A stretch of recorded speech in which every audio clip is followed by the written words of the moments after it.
मालक, लेटेस्ट मध्ये एक किस्सा झालाय. काय रेड्याला पाठ झाला का बोकडाला पाठ? त्याच्यापेक्षा भारी. बघ लवकर. ते ज्योती सावरकरची रिक्षा चोरीला गेली. ते रिक्षा उडकण्यासाठी ते पुरुषोत्तमचं बेवडं पोरग त्या ज्योती बरोबर फिरायला लागले आणि ते दोघेही सीसीटीव्ही फुटेज बघत होते. चौकशा पण चालू केल्यात त्यांनी.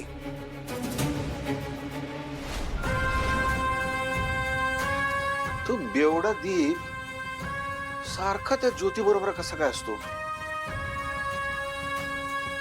काय विषय आहे? म्हणजे कोण लागतो कोण तिचा? बॉडीगार्ड? अरे हेच काम करायचं असेल तर माझ्याकडे ये म्हणा, पगार पण देतो. काय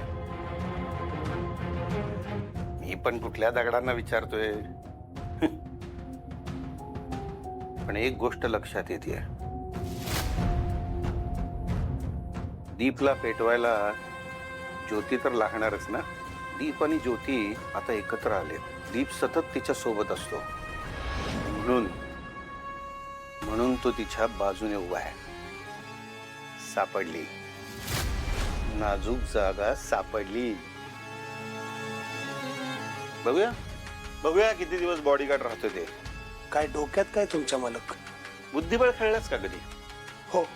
बुद्धिबळाच्या पटावर राजाला संपवण्यासाठी प्रत्येक जण लढत असतो, पण त्याला संपवण्यासाठी आधी त्याच्या आजूबाजूच्या प्याद्यांना संपवायचं असतं. एकदा ते सगळे संपले की मग चेक अँड मेट.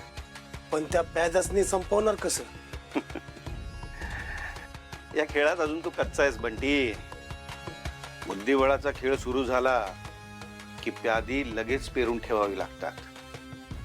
तुला काय वाटलं त्या ज्योतीला मी उगाचच लावून दिलंय होय? अरे ही चाल मी आधीच टाकून ठेवली होती, पण आता वेळ आली आहे ज्योती नावाच्या प्याद्याला खेळवण्याची. परफेक्ट.